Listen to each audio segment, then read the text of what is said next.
Դու գնացել ես դպրոց ընդեղ եղել է ռաբիս, դու միացրել ես եթերը եղել է ռաբիս, դու գնացել ես հարսանիք կնունկ ծնունդ եղել է ռաբիս, փողոցում քայլել ես զապիսնոցներում եղել է ռաբիս, եւ դու շանս չունեիր չդառնալու ռաբիզի կրող։ Հայաստանում կլարնետիստներ կան, եկեղեցում երևի թե մոմ են վառում, որ ասենք թուրք կլարնետիստ, ինչքան էլ որ վիրտուոզ կլարնետ, հուսնուն, ենթադրենք շուտ չմեռնի, իրանք մի քիչ է սովորեն նվագել։ Հենա Իբրահիմ Տատլիսես, Զեյնաբ Խանլարովան երգերը երգում են, մեզնից ինչ ա մնում, հայերեն բառեր կարենք վրեն, մենք էլ այդ երգերը երգենք։ Արտիստը, որը պլագիատով բեմ է բարձացել, պամիդորով պետքա իր գլխին իջնի հանդիսատես։ Ողջույն, եթերում զորաձրույցն է, ես Արմեն Աթալյանն եմ, ես Ավետիք Նիմքերոպյան,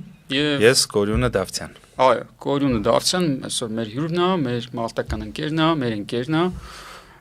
Կորյունը կայթ մշակութային հանգույցի ղեկավարն է, այո, կայթը նաև համույթ է,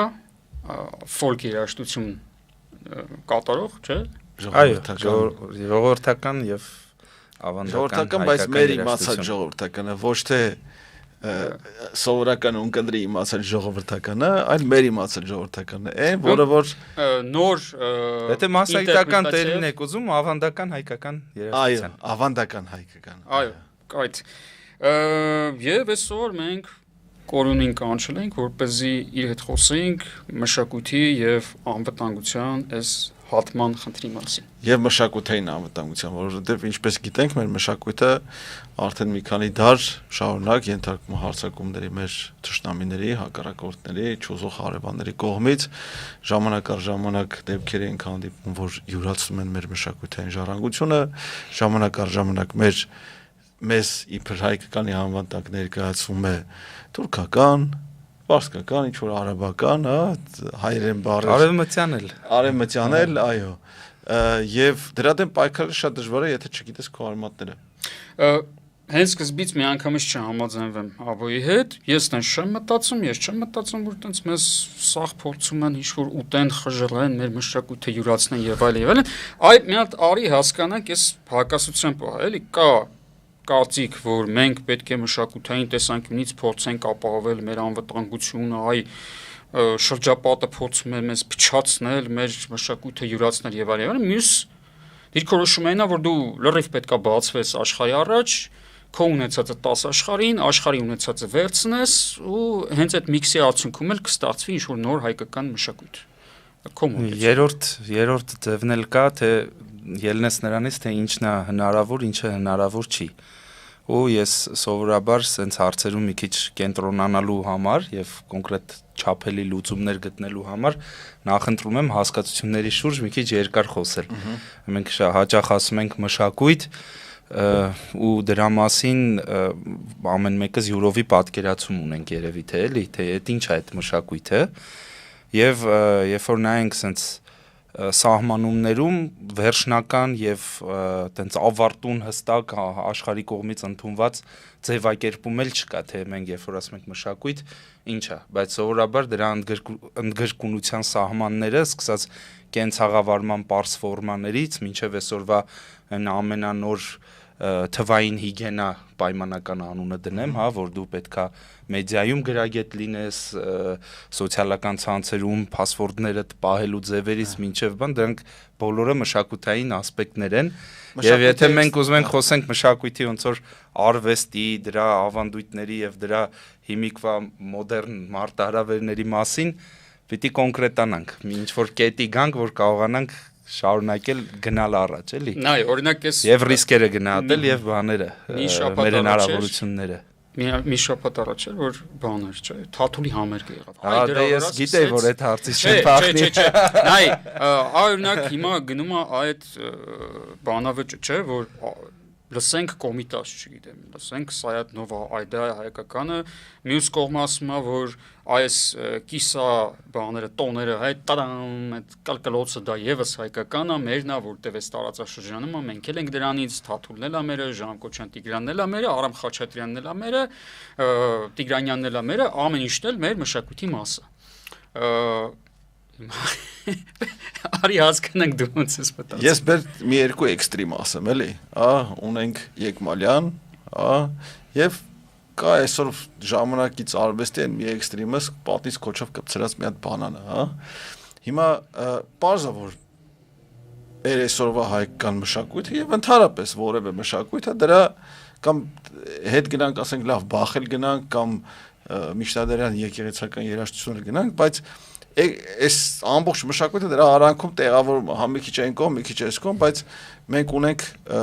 ինչ որ մի վերջավոր եւ հայտնի միջակայք, որտեղ տեղավորվում է ժամանակակից, այսպես ասած, եւ նաեւ ավանդական արվեստը, բայց մենք չգիտենք այսօր ինչի հետ ենք, չենք էլ ուզում ինքներս մեզ ասենք, այսօր ինչի հետ ենք առնչվում։ Նաեւ նպատակադրումներն էլ, մենք ինչ նպատակադրում ունենք այդ հարցում։ Հենց այդ է։ Իսկ իմ տեսանկյունից, այսօր մեր խնդիրը, մեր մշակութային ինքնությունը պահպանելն է, որովհետեւ ակնհայտ է, որ այսօր թուրքը չի եկել մենակ մեզ անհատապես մորթելու, եկել է ոչնչացնելու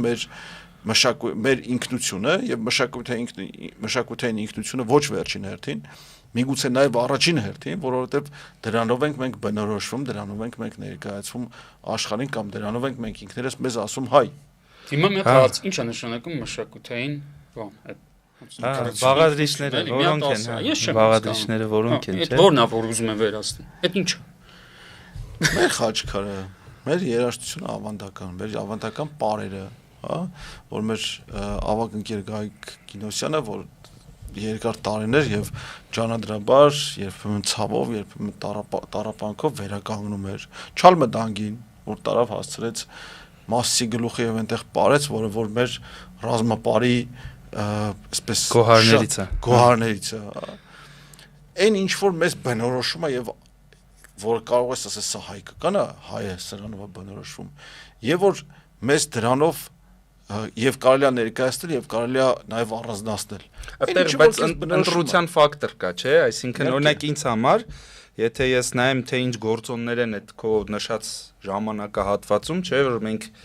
առնվազն տենց եթե թվագրում ենք մեզ մի 4000 տարի հետ են գնում որպես առանձին ինքնություն, հայկական ինքնություն եւ հələ այդ 4000 տարվա պատմության տատանումներով նայելով թե ինչ աշխարհագրական ընդգրկունություն ենք ունեցել, ինչ process-ների ենք մասնակցել, ես կարամ ասեմ, որ ասենք Վատիկանից մինչև Երուսաղեմ այդ տարածաշրջանի բոլոր անցուդարձերին մենք մասնակցել ենք եւ դրանք մասնակցել են Վատիկանից մինչև Չինաստան,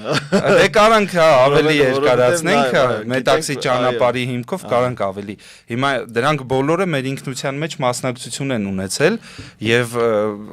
դժվար կլինի կամ չարժի պնդել, որ դա մենակ լավագույն մասնակցությունն ա եղել, որը որ մենք կուզենայինք ունենալ, տեսնել հայկական ինքնության բաղադրիչներում։ Հիմա դրա համար եթե մի քիչ կամաց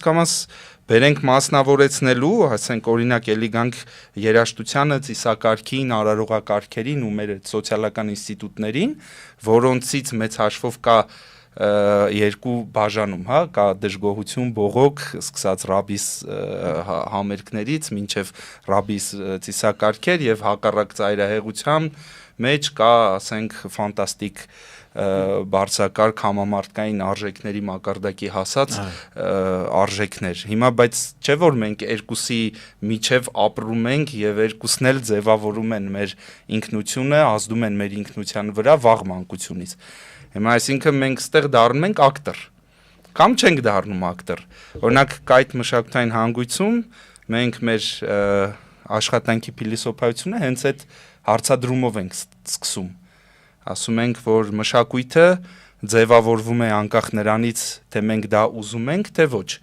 Հարց է մնում, մենք ուզում ենք լինել դրա ձևավորողը, մասնակցել ձևավորմանը, թե չենք ուզում մասնակցել։ Ու այս առիթով մենք այդտեղ մի հասկացություն ենք առաջ քաշել մայրենի մշակույթի հասկացությունը, ինչ ենք մայրենի մշակույթ ասում, համեմատական տանելով, որ միանգամից ասոցիատիվ մայրենի լեզվի հետ համեմատական գնա, իսկ որն է մայրենի լեզուն։ Բառակապակցությունը, քանի որ ցենց շատ քաղցրահունչ է, մեզ թվում է, թե մայրենի լեզուն դա ոսկեղենիկ հայերեն բան, բայց օրինակ Երևանում ծնված մեծացած երեխու մայրենի լեզուն այդ Երևանի ժարգոնն է, Երևանի արարատյան բարբար պլյուս ժարգոն համադրությունը իրար հետ տալիս է այն լեզուն, որը որ երեխեն Երևանում մեծացած։ Հա, այսինքն դա իր մայրենի լեզուն է։ Հիմա ի՞նչն է տարբեր մշակույթից։ Այսինքն այդ նույն երեխեն, ով որ Երևանի ժարգոնը որպես մայրենի լեզու յուրացրել է, դա ոնց է տեղի ունենում ծնող գրողներից, միջավայրից, առանց հատուկ ուսուցման եղանակի, այսինքն ինֆորմալ կրթական ճանապարհով։ Հիմա այդ նույն երեխեն յուրացնում է այդ նույն արարատյան մշակույթ, պլյուս ժարգոն, պլյուս բարբալ, պլյուս ռաբիզ, պլյուս կոմիտաս, պլյուս խաչետեն, սաղ մի հատ հիբրիդ է դառնում ու երեխեն յուրացնում է դա։ Ու փաստացի հայկական մշակույթ։ Դա հայկականը չի, դա մայրենի մշակույթն է։ Փաստացի այնա ինչ մենք ունենք։ Հիմա դու բնորոշում ես դա հայկական։ Այդտեղ էլ կարանք երկար խոսենք, հայկական բնորոշենք թե չէ։ Դա ստացվում է, որ օրինակ Կրասնոդարի հայ համար բանը Արմենիևսիվը միրը դա իր մայրենի մշակույթն է։ Ասեմ ավելին, քեզ համար էլ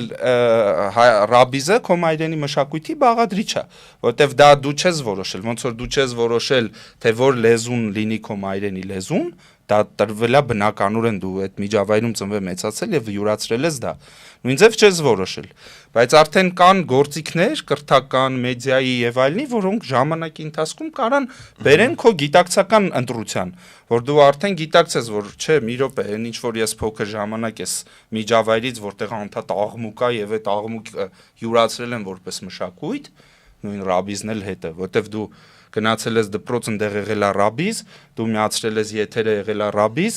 դու գնացել ես հարսանիք կնունկ ծնունդ եղել է ռաբիզ, փողոցում քայլել ես զապիսնոցներում եղել է ռաբիզ, եւ դու շանս չունեիր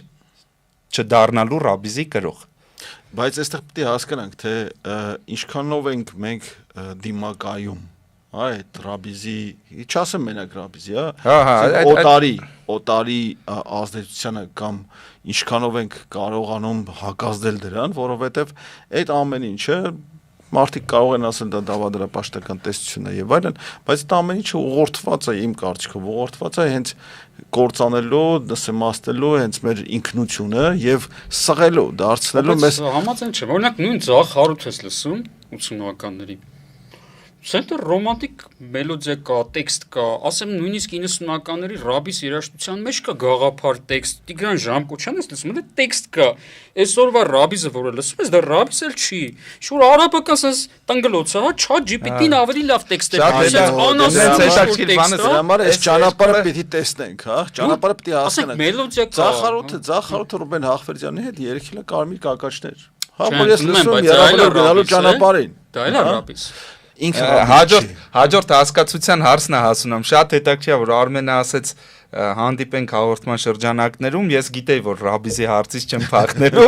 ու անդադ մտածում էի եւ այո, եթե հետ գնանք ռաբիզի ավանդույթներին, կարանք ասենք, որ այսօրվա ռաբիզները, այսօրվա ռաբիզ երաժիշտները փչացնում են ռաբիզը, բայց ըստեղ են էլի հարց է գալիս եղանին ինչ է ռաբիզը։ Ռաբոտիկ իսկուստվը։ Բայց այդ իր ծագումն է, այսինքն օրինակ այո, տերմինի ծագում, բայց ոչ 1920 թվականներին, 20-ականներին ստեղծվում է ռաբոտիկ իսկուստվը եւ դա միութենական միություն է։ Այո, այսինքն համախորհրդային մշակույթի աշխատողների ամեն խորհրդային պետություն ուներ իր ռաբիզի բանը, ճյուղը, այո, ֆիլիալը։ Եվ այնտեղ մտնում էին բացարձակապես այսպես ասած պրոֆեսիոնալ կատարողները, դասական երաժիշտները, արվեստի եւ գրականության մեծերը, ովքեր որ սովետի ժամանակ պատկերացնում եք ինչ գրաքննություն կար, այսինքն օրինակ սովորական երաժիշտը կամ կիսագրագետ երաժիշտը մուտք չուներ ռաբիս։ Այդ հետո երբ որ ստեղծվեցին այլ ճյուղավորումներ, ասենք օրինակ ստեղծվեց ֆիլհարմոնիկը, ստեղծվեց այս մեկը, պրոֆեսիոնալները դուրս եկան ռաբիզից, այսինքն այդ յունիոնից, միությունից, դուրս եկան գնացին ամեն մեկը իրենց տեղերում եւ այս ռաբիզը մնաց ոնց որ դռները բացվեց, այսպես ասած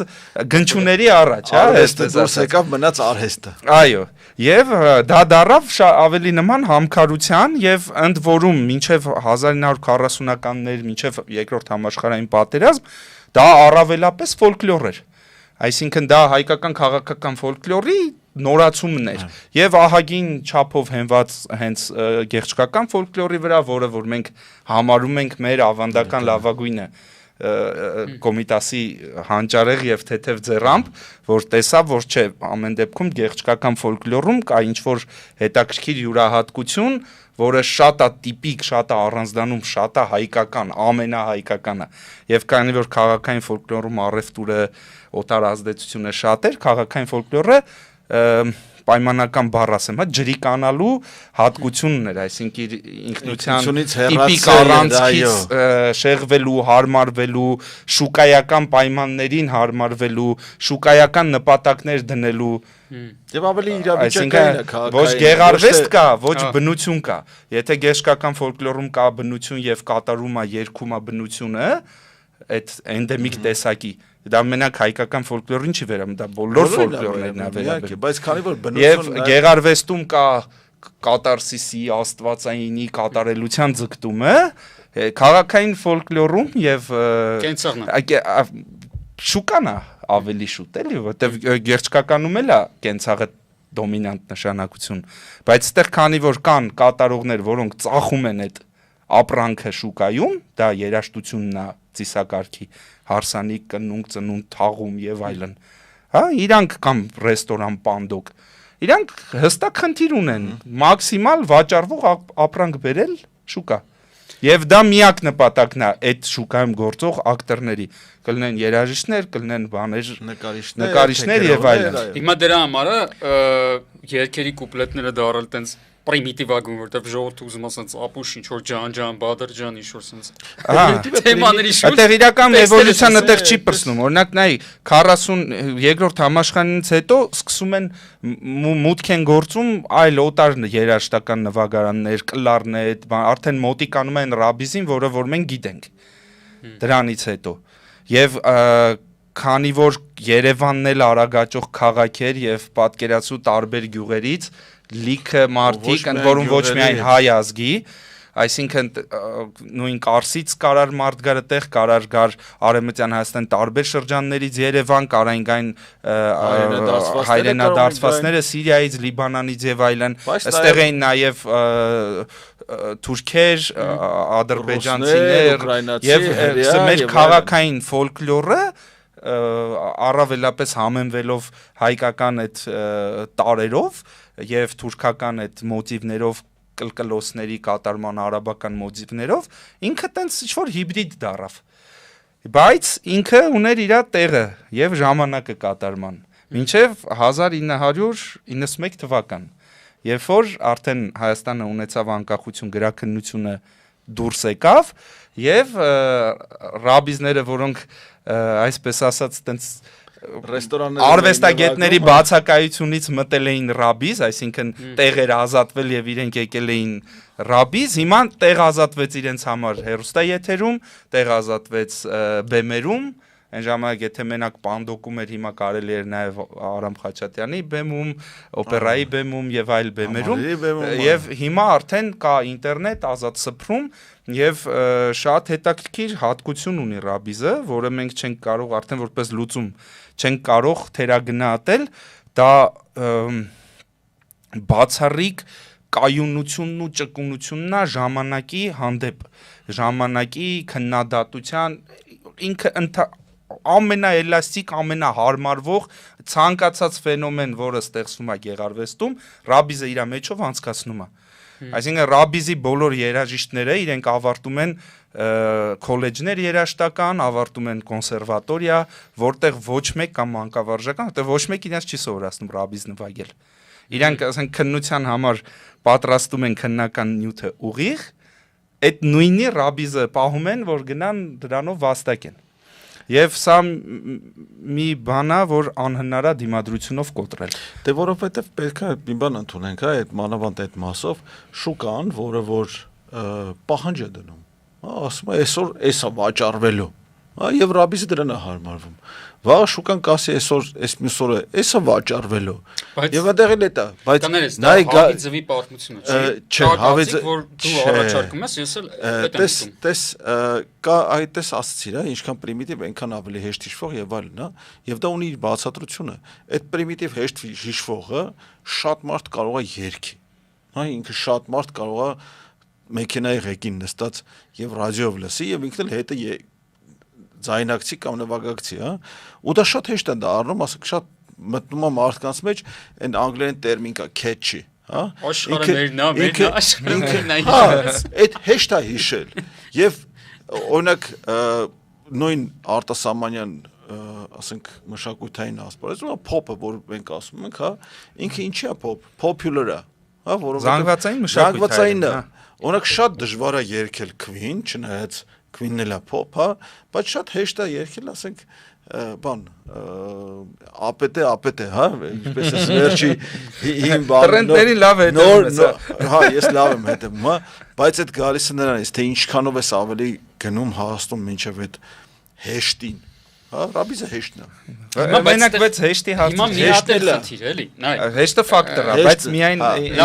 մենք ասում ենք մարդիկ պատկերացնում են, որ նոր օրինակ մոտեցում, որ պետքա չէ ազգայինին գնալ, այ ազգային երկեր, բարեր, այդ շատ ավելի հետաքրքիր է, շատ ավելի կայֆ է, շատ ավելի տրենդային է եւ այլն։ Բայց ստեղ մի հատ ունենք մենք ուրիշ խնդիր, որ մարդիկ են իհայտ գալի, ովքեր օրինակ երգում են այդ նույն հարսանիքներին քրդական մոտիվների տակ երգ, կարևորը մեջը մի երկու հատ սակրալ բառ դնել, երգիր, մուշ սասուն։ Ուսած քրդական մոտիվի տակ մարդիկ ասում են այս մեր ազգայինն է, մեկ էլ մյուս օրս միացնում ես նույնի քրդական միացած երգ ես լսում, ասում ես չէ, ոնց որ էս вообще ազգային չի, այդ խնդիրներ չկա, որ մշակութային անվտանգությունից ես խոսում, բայց այդ պահն էլ կա, էլի։ Շատ լավ օրինակով այն նախորդ ասածից շարունակությունը ասեցիր, այսինքն ռաբիզը ոչ մի խնդիր չունի դրա հետ, ինքը ցանկացած տրենդ իր մեջով անցկացնելու է, ցանկացած, այսինքն դու այսօր կստեղծես մի հրաշալի աշխատանք, մի գործ, որը կգրավի լայն զանգվածների սիրտը, ու ինքը կլինի դասական, կլինի ռոք, կլինի ջազ, կապ չունի ինչ ժանրում, կստեղծես լավագույն որակի, լավագույն կատարողական պրոֆեսիոնալիզմով մի աշխատանք, հաջորդ օրը ռաբիզը այդ իր միջավայրում իր հանդիսականի համար կկատարի նենց ոնց կարա, կկատարի նենց ոնց գիտի։ Այսինքն ինքը որևէ սահմաններ, որևէ սկզբունքներ չունի, ինքը ունի մի հատ սկզբունք՝ գոհացնել իր պատվիրատուին, մի հատ սկզբունք, սպառողին գոհացնել, ուրիշ ոչ մի սկզբունք չկա։ Հետևաբար դու, ասենք օրինակ 70-80-ականներից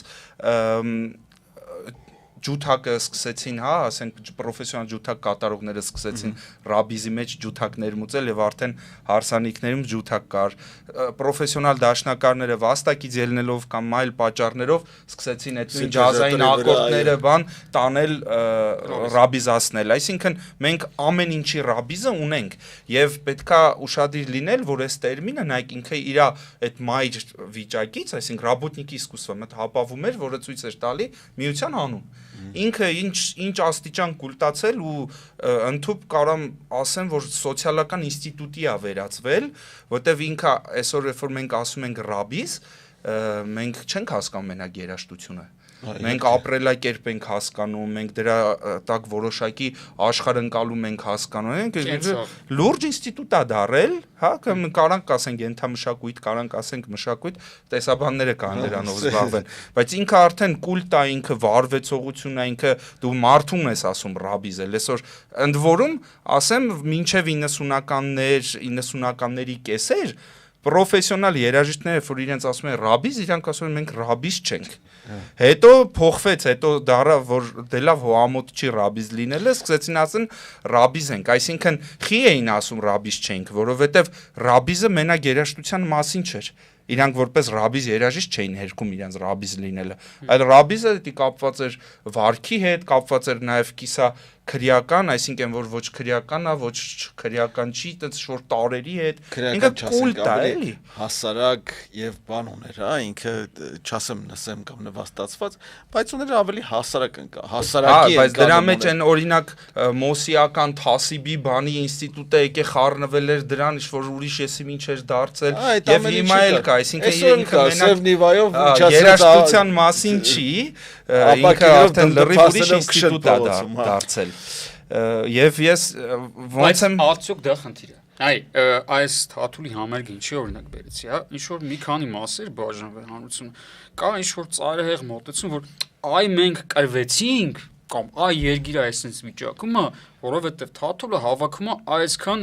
հանդիսատեսը ապրի չում դու թաթուլ արա։ Հասկանում ես, այն որ ասենց ինչի հետ են կապում։ Նույն ադրբեջանցին ավելի շատ ռաբիս է իմ կարծիքով, էլի, այդտեղ ավելի ահավոր է վիճակը, հա։ Եթե մշակույթի տեսանկյունից ես նայում, իրանք ընդհանրապես արմատ չունեն, էլի, ստից ընդից կպցրած իր ինչ որ բաներ է, հա։ Արդյոք այդ անվտանգության խնդիրը դե իսկապես կա ու դե բայց հենց ասածը անվտանգության խնդիր է, այսինքն վերցնել երաշտական ճաշակի խնդրո առարկայով տենց բաժանում դնել ազգի մեջ, այդ լուրջ անվտանգային խնդիր է։ Այսինքն պետք է օրինակ նույն համերգը, հա, ինձ համար շատ հետաքրքիր էր որպես կողքից դիտարկող, որ շատ երիտասարդացել էր ու իգական սեռի ներկայացուցիչներ, ջահել աղջիկներ շատ էին։ Դա ես շատ հետաքրքիր էր դիտել այդ, որ այդ աստիճան ոնց որ իգական սերը ներգրավված է ու երիտասարդացած է, որտեղ մեր ընկալումներում հիմա որ խոսում ենք նույնիսկ ռաբիզը այտենց ինչ-որ էլի տեղի ժամանակի պարական շալվարով, բանով, այսինքն մի հատ վիճակ էր, որը էլ այդ վիճակը չի, եւ ընդ որում մենակ վերջին համերգը չի, զարմանալի էր, որ վերջին համերգի վրա այդքան ֆոկուս եղավ, որտեղ դրանից առաջ բազմաթիվ ռաբիզ համերգներ էին տեղի ունեցել Համալիրում եւ բոլորը լիքը լսարանով։ Հիմա ես անվտանգային Կներես բանի Արմենչիկի համերգն են միշտ օրինակ բերեմ, որը Ամերիկայում են, որ դահլիճներ լցրել միջև էլ, որ նկարներ կախել էին, որ հայտնի երգիչների կողքին, Կոդակի կացել դահլիճներ, որտեղ այդ բանի Օսկարի մրցանակաբաշխությունն ունի։ Բայց այդ պետք է հիշենք, հա, որ ասենք նույն Զախարոտն էլ երբ որ գալիս էր Երևան, էլի լցնում էր Ամերիկա սրահները, հա, կամ Արամ Մասատրյանի հարսանիքի երգելու համար 2 տարի առաջ պետք է հերթագրվեր։ Բայց մենք պետք է նաև ընդունենք մի բան, հա, մեր չենք կարող մշակույթը ստերիլ պահել, հա, այդ հարցակումներից, այսինքն նաև մշակույթը կենթանի պահելու համար պիտի այդ մեխանիզմները, ասենք, լավը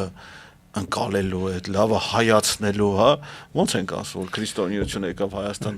ինքը հայացավ, ոչ թե Հայաստան, ոչ միայն Հայաստանը դառավ քրիստոնեական, նաև պիտի հասկանանք, որ մենք առաջ գնալու համար, զարգանալու համար չպետք է մնանք կաղապարված եւ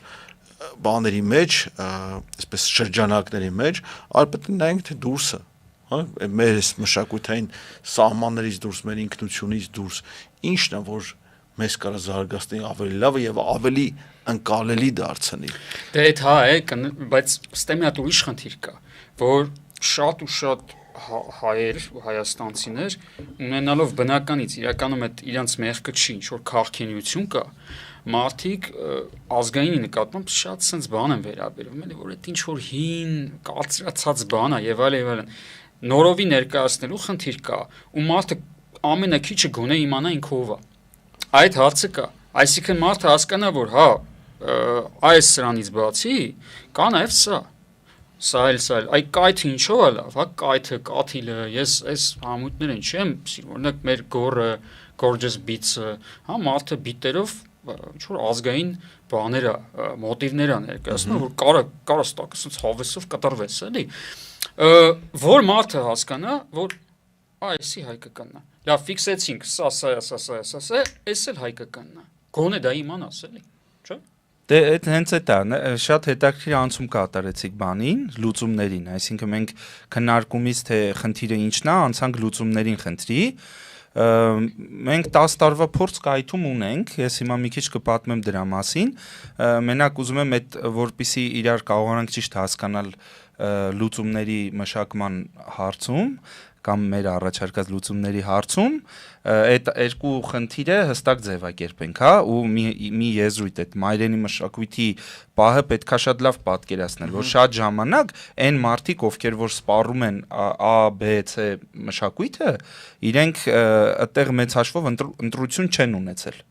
Այսինքն իրենք ոնց էլի գալիս ենք նրան, դու չես ընտրել, որ լեզուն յուրացնես։ Այո, դա ծիսակարգն է, դա միջավայրն է, դա մեդիան է, այն ամեն ինչը, ինչից որ դու սովորում ես ակամա, դա ինֆորմալ հաղորդակցական տարբեր ճանապարհներով, հա, կլինի ծնող կրող, կլինի միջավայր, կլինի եթեր, այդ դրանցից ձևավորվում է քո ընտրությունը։ Դրան զուգահեռ կա քո գիտակցական մասը, օրինակ հիմա դու գրագիտության, երաժշտական գրագիտության կամ մշակութային գրագիտության հարց ես բարձրացնում։ Այ օրինակ մարդը, երբ որ կա ABCD այլընտրանքը, որոնք ճաշակով, որակապես, կատարողականով, մշակման աստիճանով շատ ավելի լավն են, քան մնացած առաջարկները, ոնց է այդքանի մեջից գնում, ասում ոնց է նախիրի մեջից էշի ճակատը բաճում, չէ։ Հիմա դրա համար էս պետք է այս ֆակտորը հասկանալ եւ իմ կարծիքով հենց այդտեղ էլ տեսնել խնդիրը։ Այսինքն ոնց է լինում, որ մարդը հասնում է այդ ընտրությանը, ինքը կատարում է այդ ընտրությունը։ Եվ այդտեղ ոնց որ հենց մեր ներազգային հարցը, այդ դիսկրիմինացիան, խիստ քննադատությունը անպատվությունով մեծ սոցիալական խմբի։ Այսինքն մենք իրար հետ մեր գումարտակում բոլոր մշակութային ճաշակների մարդիկ ենք ունեցել, բոլորին որպես եղբայր սեր ենք տվել եւ առել, այսինքն եղբայր սիրությանը երբևէ չի խանգարել այդ մարդկանց մշակութային եւ երաժշտական ընկալումը։ Այսինքն օրինակ այդտեղ այդ բաժանումը լուրջ խնդիր է, երբ որ մենք տենում ենք, որ մարդիկ այցելել են համերգի, իրանք սիրելով այդ երաժշտությունը, փոխանակ խոսենք խնդրից, այդ ոնց է տենց եղավ։ Մենք սկսում ենք այդ մարդկանց վրա, այո, ու դա լուրջ խնդիր է։ Օրինակ իրոք անվտանգային լուրջ խնդիր է։ Դրա համար պետք է մտ հասկանալ ինչա ընդհանրությունների վրա ֆիքսվելու փոխարեն տարբերությունների վրա ենք ֆիքսվում։ Այո, եւ դա այսինքն քննադատության բառամթերքն էլ ճիշտ չենք ընտրում։ Դու կարաս մարդուն կարաս ասես, եղբայր, գիտես կա երաժշտության SSSS ճյուղերը կամ մշակույթի, մենակ երաժշտությունը չէ, հա։ Նայեք Ռաբիզը, ուզում եմ էլի արձանագրեմ, ինքը օրինակ դու գիտես ինչա Աբիդասը։ Գիտես ինչա Ադիդասը, Ադիդասը գիտես, չէ։ Ադիդասը դրա այսինքն կամ դրա Պունան կա, դրա Նիսեն կա, այսինքն հա, հիմա այդ երաժշտական միջավայրը ինքը էտա, այսինքն ինքը վերցնելու է ցանկացած կայացած ստացված բան, որի պահանջը կա շուկայում հայտնվել է, շուկայում արտադրի դրա Աբիդասը, դրա Պունան, անիմաստ է այդ բանով, ճանապարհով քննադատելու, ցեղ շպրտելու, դա դիմադրություն միշտ ուժեղացնում է։ Այսինքն դա միշտ ուժեղացնելու է, ավելի է այդ մարդկանց հակառակի է տրամադրելու, այսինքն եղբայրական խոսակցության փոխարեն գնալու է ցեղ շպրտոցի։ Եվ դրա համար պետք է իմ կարծիքով, հա, ոնց է պետք աշխատել, ամեն կերպ բարձրացնել շուկայի որակական պահանջը, այսինքն սպառողից վերածել քո շուկայի մասնակիցներին սպառողից պատվիրատուի վերածել, հա, եւ դա կրթություն բոլոր ճանապարհներով եւ ինֆորմալ եւ մեդիա եւ հիմա հանրային հեռուստատեսության եթերում հնչած արտիստներ են, բոլոր այն արտիստներն, որ մենք ասում ենք Ռաբիզա, Աղբա, Զիբիլա, հանրային հեռուստատեսությամբ ելույթ ունեցած պարբերաբար արտիստներ են։ Այդ ժողովուրդը ոնց կարա այդտեղ է խնդիրը, ախր մենք դրանից պիտի խոսանք, էլի։ Հանրային հեռուստաընկերություն, որտեղ հանրային հեռուստաընկերությունը մեր գրպանի հարկերից է սնվում եւ իր ամբողջ մասնավոր բիզնես չի, էլի, հա։ Մասնավոր բիզնես չի, իր գործունեության հենց այդ կանոնակարգի մեջ է նշած, որ իր խնդիրը ժողովրդի կրթումն է եւ այլն։ Բայց միայն դա չի հարցը, տես շատ լավ թեմայի անդրադարձանք այստեղ, հա, տարբերությունների վրա կենտրոնանալով մենք իրականում մեզ որպես հանրություն, որպես ազգ, որպես ժողովուրդ նաև թույլատնում ենք, որովհետև արհեստական այսպես բաժանարար գիծ ենք քաշում, պարակտվում է, ասենք Թաթուլի համերգի արձագանքները տրամագծորեն իր հակառակ ես նայում նույնիսկ իմ ընկերների շրջակայքում բանը հասավ նույնիսկ իրար վիրավորելու, էլի, ինչի ես վիրավորում այդ համերգին գնացողին, կամ ինչի ես վիրավորվում, եւ երկխոսությունը տեղի չունի, այսինքն մենք ոչ թե մեր կենտրոնացումը խնդրի վրից կորցնում ենք, չենք կենտրոնանում այդ խնդրի վրա, այլ սկսում ենք իրար վրա կենտրոնանալ։ Խնդրի վրա ֆոկուսը պայելու փոխարեն սկսում ենք մարդկանց վրա ֆոկուսը, այո։ Եվ այդ իրոք լուրջ խնդիր է։ Բայց նայ, կներես, էլի։ Եթե գանք էլի այս խնդրին, ստեղ լուծումների մասով մի հատ sense մոտեցում էլ կա։ Օրինակ, ես հիշում եմ, սրանից մի 2 տարի առաջ էր երևի։ Հիմա օրինակ կբերեմ, կասի կարասում ես օրինակ բերեմ։ Չինաստանի կոմկուսը, որոշում կայացրել, որ այսուհետև մեր հեռուստատեսություններում պետք է այսպես լինի, ինչ-որ հաղորդումներ էին փակել, ինչ-որ հաղորդավարների էին հեռացրել։ Պատկերացնես կոմկուսը։ Ու ֆիքսել էր, որ երիտասարդ սերնդի վրա վատ են ազդում, օրինակ SSS անձինք, պարզվել էր, որ ընդ աստղեր կան, որոնք 700-800 միլիոն follower ունեն արդեն, ոնց ֆիքսել էին, որ այս մարդու մի հատ ունքի շարժումը տրամադրություն է փոխում։ Ու կոմկուսը եկել էր եզրակացության, որ բարբեցողության մոդելներ են արդեն թելադրվում եւ մշակույթա թելադրվում, որը մեր ազգին հարիր չի, որ ճիշտ չի եւ պետքա սրա վրա աշխատվի։ Ու վերևից ոնց ժխկ բաների չէ կոմկուսից, որ այսուհետև TV-ներով սա արվի։ Կա մոտեցում, որ օրինակ պետքա տենց ինչ որ գործիք մտցվի, որ գոնե ինչ որ մակարդակ ապահովի, կամ մոտեցում, որ դա հակառակ էֆեկտը կարող ունենա, էլի։ Դե դες այստեղ կա գրաքննության հարցը, պարտիայի գիծը պահելու հարցը, օրինակ Չինաստանը, ես ինքս շատ լավ տեղյակ եմ դրանից, ու այնտեղ ազգային անվտանգության խնդիր էր դա որպես դիտարկվում, որովհետև պարզ էր դարձել, որ ասենք կոնկրետ այդ մի կամ մի քանի հոգու վրա աշխատելով, հա, կարելի էր սոցիալական բունտեր նույնիսկ հրահրել։ Հա, մեծ զանգվածներ, ասենք այդ 7-800 միլիոնը, դա իհարկե չափազանցած թվերել չի, հա, որովհետև Չինաստանում ասենք 1.5 միլիարդ մարդ ապրում, իսկ այնտեղ ասենք մի հատ ես հիշում եմ իմ նախորդ գործընկերներից մեկը, որտեղ որ աշխատում էր, երազում էր, որ տարեկան ամեն չինացի տարեկան գոնե մի անգամ հայկական ինչ որ մի հատ հյութ խմի, այդ բիզնեսը պատկերացրի ինչ զարգանա, հա, բայց այս ազդեցությունը, որոնք որ այդ մարդիկ այդ կատարողները կամ չգիտեմ, երգիչ կլներ, նկարիչ կլներ, ինչ կլներ, այդ ազդեցությունը, որ իրենք կարողանում էին արդեն ձեռքներում ունեին, դա լուրջ խնդիր դիտարկվեց եւ այո, ճիշտ էին այդ գնահատելով որպես ազգային անվտանգության խնդիր, որովհետեւ արդեն իրենց ոնց որ վերահսկողությունից դուրս ազդեցության ձևեր էին արդեն առաջանում։ Հիմա մենք էլ ունենք այդ ձևը։ Հա, մենք էլ գիտենք, որ ասենք փողոցում կամ վերնիսաժում հայկական կտորի անվան տակ վաճառումը Թուրքիայում տպված կտոր, որի վրա հայերեն տառերն են, այն ֆորում սխալով։ Ասենք ես կարող եմ մատնաշել 2 հատ G տառ կա այդ տարազի կտորի վրա։ Հա, ինքս էլ տեսել եմ ժամանակի նույնիսկ Ստեփանակերտում եմ տեսել Բաբոջեդոյի արցանի տակ թուրքական կտորով սարքած իբր թե հայկական տարազի կտորից պայուսակ կամ տոպրակ կամ չգիտեմ ինչ կամ գոգնոց։ Հա, հիմա եթե մենք չունենք այդ մեխանիզմները, ոնց որ այդ մինիմալ գրաքննությունը իրականացնելու, այդ սաղմնային վիճակում բացառելու այդ ազդեցության գործոնները, վաղը չեմ ասում կարող է խնդիրների առաջ կանգնենք։ Բայց պետք է այդ հարցը ոնց որ դուք մինիմալ հիգիենայի հարց կա այստեղ։ Ստերիլ պայելու հարցը չի։ Բայց լուծման մեջ է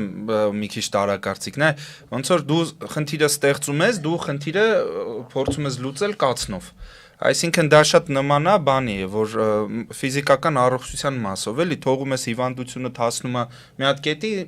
գնում ես բանի վիրահատության կտրելու, հա, այսինքն ծայրահեղ լուծման ես գնում, մինչդեռ իրոք դա հնարավոր է կրթությունը լավ կազմակերպել, օրինակ 2019 թե 20 թվականի ՄԱԿ-ի հետազոտությունը ցույց էր տալիս, որ մի տարական դասարաններում 35 մոտավոր 35% անգրագիտություն կա կամ այսինքն Հայաստանում, ընդ որում տարածաշրջանում ամենավատ ցուցանիշը մերն էր։ Եվ հիմա էսի պարզա, որ մի օր հասցնելու է այդ դանակին, այսինքն դու այդ կամ այդտեղ հենց այդտեղ պետք է լուծումը տնգաս եւ եթե ինչի համար է այդքան ճկնաղ ու սիրուն ավանդական ֆոլկլորը եւ մեծ հաշվով այս ինչքան է մեզ համար ով ճանաչում է այն ավանդական ֆոլկլորը, այսինքն Հայրիկ Մուրադյանի երգերը գիտի, երգացանկը գիտի Կոմտասի հավաքագրած երգերը, Միրան Թումաճյանի եւ ոնց որ տեսնում է ընդամենը 100 կամ 120 տարի առաջ ինչ ճաշակով եւ ինչ կատարողական եւ ինչ բովանդակային հրաշալի ծիսակարգ է ունեցել հայ ժողովուրդը իր առօրյայում, կենցաղում, կլներ դա արսանիկ, ծնունդ, կնունդ եւ այլն, կամ տաղավար տոներ, եւ 100 տարվա մեջ ուր է հասել եւ այդ ոնց որ տարբերությունը անկում է, այսպես ասած, դեգրադացիան մեր երաշտական մշակութային ընկալումների եւ գրագիտության։ Դրան հենց այդ ցավն էլ ստիպում է մեզ բան անել, ասել ժողովուրդ, էս ինչ աբսուրդ ենք ասել, հələ տեսեք ընդամենը ասենք 2000 թվականին է 99-ին է մահացել հայրիկը, այսինքն մեր սերունդը անգամ այտենց մեծություն, այտենց որակ ու ճաշակ է տեսել, այդ կրողն է տեսել այդ ճաշակի որակի շատախից այդ մարդը այդ ամեն ինչով մեծացել է, այսինքն իր միջավայրը այդ է եղել եւ մենք հիմա նայում ենք թե ինչ միջավայրում ենք մեծացել մենք ու ինչ միջավայրում են մեծանում մեր երեխեքը ստեղից ծայրահեղանում ենք սկսում ենք բան շատ ծանր տանել այդ կորուստը, հա, այդ անկումը եւ դրանից է գալիս են իմ կարծիքով այդ վրթոված բաները, որակումները մեր ազգակիցներին։ Իմ կարծիքով պատճառը նաեւ է լուծումը պետք է ուրիշ տեղ գտնել։ Հա, այ երեխեքի վրա է շատ հստակ ազդում։ Այո, դա իրանց մայրենի մշակույթն է դառնում դա։ Նույն այդ TikTok-ներում հայտնվում են մարդիկ, ովքեր էլի ինչ որ մշակույթի կրող են, ու դու ֆիքսում ես, որ նույն մատաղ սերնդի վրա ինչ տիպի ազդեցություն են ունենում մազերը բիզնեսը։ Այո, եւ գրեթե անհնար է պաշտպանել, էլի, այսինքն եթե չկա համակարգված մոտեցում, անձը, օրինակ ես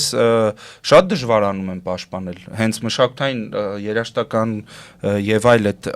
հաղորդակցական, հա, մեդիա գրողներից մեր երեխեքին շատ դժվար է ալնում պաշտպանել, որ մենք միասնական ճակատով այդ խնդիրը չենք դնում եւ չենք լուծում։ Լուրջ հարց է։ Կներես էլի, հա, բան հիշի հեսա ես հիշում եմ նախորդ տարի թե նախանցած տարեր Երևանում համերգ էր, այն մի հատ այդպես ռուս կերպար կա, ինստասամկա։ Ինչ որ անհասկանալի լկտի երգերով, երգ չի էլ, ինչ որ կարդալիք է, մի երկու անգամ լսել եմ ասում եմ աստված։ Ու համերգներ, որտեղից կադրեր էին, ու կադրերում հիմնականում միջև 16 տարեկան երեխեք էին, որտեղ բազում էին իրենց սպառողը հիմնականում իրանք էին, տժում էին այդ երգչուհու կատարման տակ 11-ից 16 տարեկան տղեկ ու աղջիկ։ Դու հասկանում ես, որ դու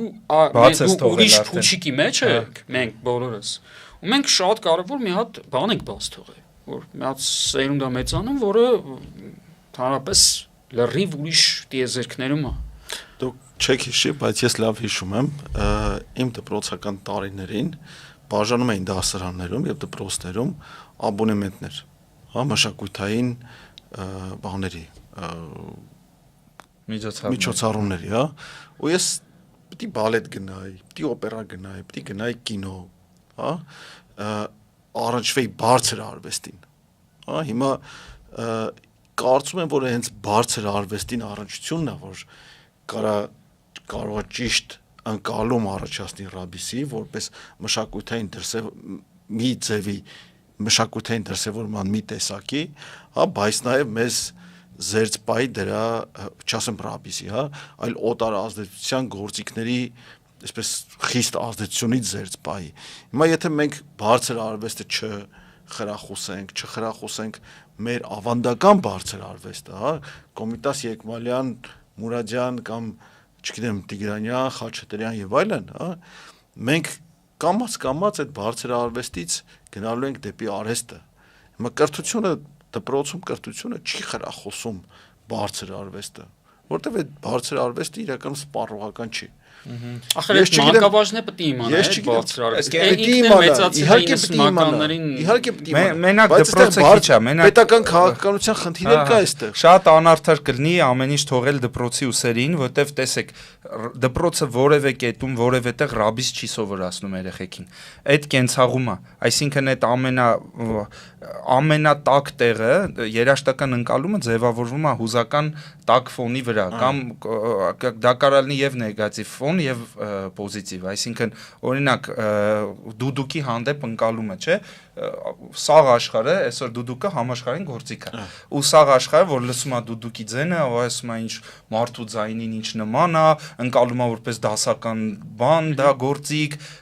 եւ այդ մելիզմատիկան որ հնարավոր է դուդուկով արտահայտել ընկալում է որպես մի հրաշք երաշտական դրսևորում, բայց այդ միևնույն ժամանակ հայ հանրությունը դուդուկի այդ այդ ծորան սիրուն ձայնը լսելուց ինչի հետ է իրան տան, այո, այսինքն տեղի ժամանակի պարագան հստակ բան է, ազդեցություն է թողում երաժշտության ընկալման վրա։ Օրինակ հարսանիքում ծեսում երեխեն գնում է ու տենում է իր ծնողներին, քույրերին, եղբայրներին, բոլոր այն մարդկանց ում դեմքով եւ անունով ճանաչում է, բոլորը երջանիկ, տաք եւ պարզա որ իր այդ տաք էմոցիաներին գալի կարվում է որ երաժշտությունը որը որ հնչում է այդ պայն այդ ծեսում, այսինքն մշակութային ընկալումը եւ ոչ միայն երաժշտության, հա, դա կարա լինի մեծի հանդեպ հարգանքը, կարա լինի խոսքը լսելու ունակությունը, կենաց ասելիս եւ այլն, հա, այդ ամեն ինչը ծեսի մեջ է յուրացնում, ծեսի մեջ է սկսում կապել իր հետ եւ երբ որ հնչում է երաժշտություն, այդ երեխեն այդ տակությունով է ընկալում այդ երաժշտությունը։ Դրամ էլ կայքը գնում եւ մեր ընկերների հարսանիքներին եւ մենք այո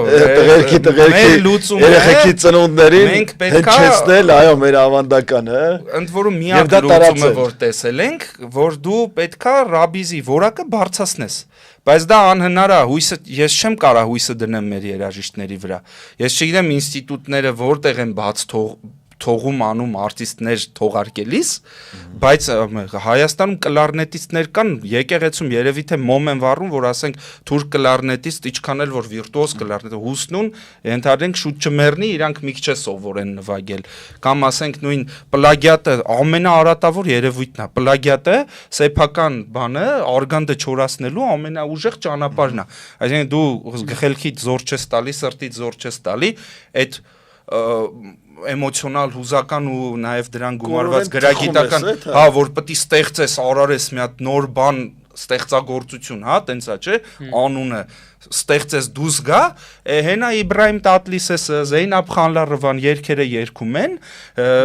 մեզնից ինչ է մնում, հայերեն բառեր կարենք վրեն, մենք էլ այդ երգերը երգենք։ Այսինքն այս պլագիատը, օրինակ, որը Մենակ ռաբիզին չի հատուկ, ռաբիզը շատ տիպիկ է եւ շատ անում եւ ռաբիզը կենտրոնացած է թուրքական, արաբական եւ ադրբեջանական բանի վրա, բայց բոլորն են անում, այսինքն փոփում էլ դա կանք տեսնենք, ջազում էլ, ընդհուպ դասականում էլ մենք կարանք պլագիատը տեսնենք եւ սա օրինակ դա շատ արատավոր երևույթ է, այսինքն եթե նույնիսկ վերցնում ես օրինակ թուրք արտիստից երաժշտություն, բարի եղի կամ համարձակություն ունեցի ասելու, որ քեզ դա դուր է գալի եւ դու ուզում ես այդ արտիստի երգը հայերեն բառերով կատարես։ Սա աշխարհում ընդունված բան է, այսինքն անում են, դիմում են այդ արտիստին, ասում թույլ կտաս քո երգը հայերեն բառերով երգեմ։ Ես այդ արտիստն կամ թույլ է տալիս կամ թույլ չի տալիս։ Ստեղ տես չեն անում։ Այսինքն թաքցնում են, որ դա օրինակ այդ թուրք արտիստի։ Նույն ձև օրինակ Իբրահիմ Տատլիսեսը ճունի թողարկած երգ որը հայ ռաբիզ արտիստները չեն կատարել։ Չունի այդպես երգ, բոլոր երգերը այդ մարդու հայերեն բառերով կատարվել են եւ մեր ծեսերում, բեմերում եւ այլն։ Այնինքն օրինակ ես դրանից զայրույթ ապրում եմ, ես դրանից շատ եմ ջղայնանում եւ հասկացել եմ, որ ռաբիզը հնարավոր է հաղթել ռաբիզի եկամուտները աշխատելով։ Ես մեր բոլոր գոլեգաներին, ովքեր մտածում են, որ ռաբիզը պիտի փոխվի, դրա որակը պիտի փոխվի մեր ծեսերում եւ բեմերում, մենք պետքա համախմբված կերպով նենց անենք, որ ռաբիզի աշխատած փողը աշխատեն ֆոլք երաժիշտները։ Այդ ժամանակ ռաբիզ երաժիշտները կսկսեն նվագել ֆոլք։ Եվ մենք սա գործով, փորձով կայթում ապացուցել ենք։ Հարսանիքում սենց հասկացություն կա, էլի ռաբիզ հասկացությունն է դրսերի նվագ։ Այդ որ այդում են Փեսայի տուն, Հարսի տուն եւ այլն եւ ինչ որ փուլ եկավ, ուղղակի տենց դիտարկումներով հասկացանք, որ այդ զոնան այս պահին բաց է զուռնակոպալների համար եւ իհարկե դա մենակ մեր ազդեցությունը չի շատ ավանդական երգերաշտության հրաշալի խմբեր կան, դե Կարինը չասեմ ինքս Կարինում 10 տարի մենք աճել եմ, հա, եւ Գինոսյանը ֆանտաստիկ բան արեց, մենք կարանք առանձին դրան անդրադառնանք, փաստացի սոցիալական ինստիտուտի վերածեց բարի շարժումը եւ անգլուխ sense մի տարածվող շատ հետաքրքիր շարժում է ու գնում է դեռ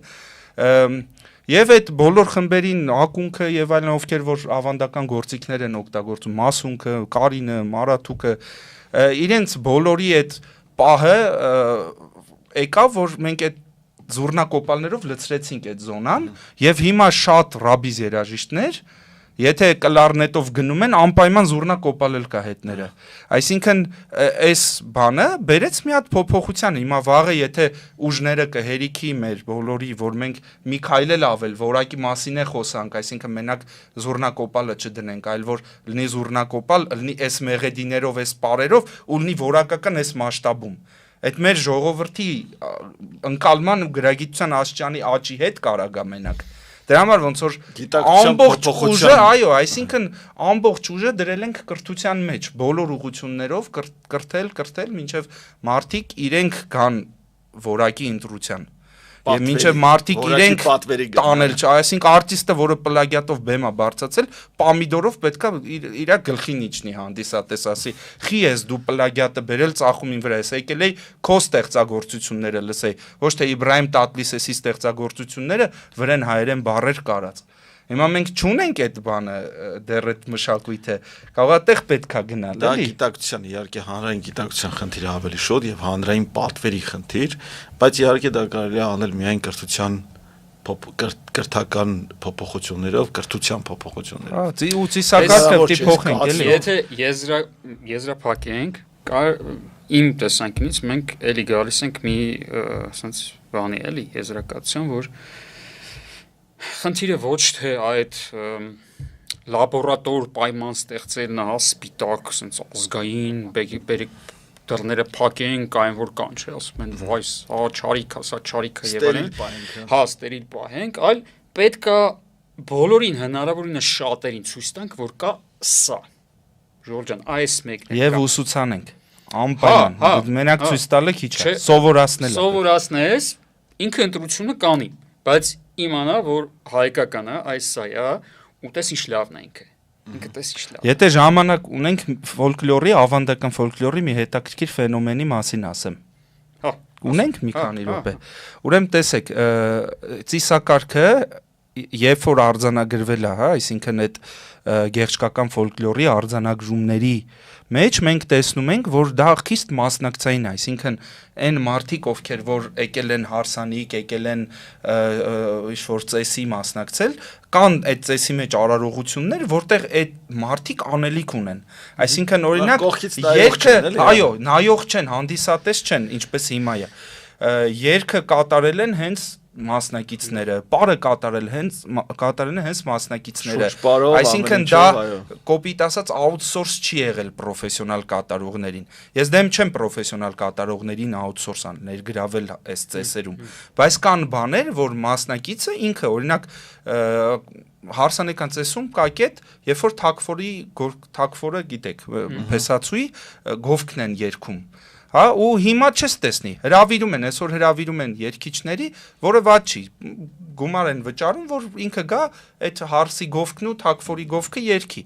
Բայց հրավիրում են այն երգչին, որը այդ նույն ռաբիզ միջավայրի երգը պարզա ինչա երգում, էլի։ Դրա համար ես այստեղ մեր ժողովրդին ոնց որ այդ հատկանիշը ուզում եմ հետ բերենք, այսինքն մարդկանց պետքա սովորացնել, որ դու քո ծեսը, որը դու ինքդ պետք է անես, որովհետև այդ ակտեր մերու աղջկա միջև, այդ ակտեր հերու տղայի միջև, այդ ակտեր տղայի մոր եւ նորապսակ զույգի միջև, չէ, լավաշեր տղում է։ Այսօր բերում են սազանդարն է, էտի անում բան, իբրև թե ավելի ճոխա։ Վճարով է թաման։ Հա, դա ակտա, դու դա հոգեվոր ինչ-որ կապ է, դա ինչ-որ զուտ երաժշտություն չի, գեղարվեստ չի, շոու չի։ Այսինքն, այո, դու պետք է քո ձեռով այդ մեղրը տանես դուտի, էլի հիմա այդ հարցը։ Հիմա ոնց որ դու կամ դա անում ես, կամ չես անում, դա անհնար է outsource անել։ Դու կբերես շոուն կկազմակերպես, կողքից կնկարեն բան, հետո սիրուն ռիլ կունենաս, բայց փաստացի այդ կապը, օրինակ հրաշալի երգեր կան, ասենց ասեմ, գեղարվեստական առումով անմրցելի, իրանց թե դիապազոնով, թե մելիզմատիկայով, թե բովանդակությամբ, հարսը մեր ու աղջիկ, երբ որ պետք է արդեն դուրս գա տանից հարսը, եկել են իրեն տանելու,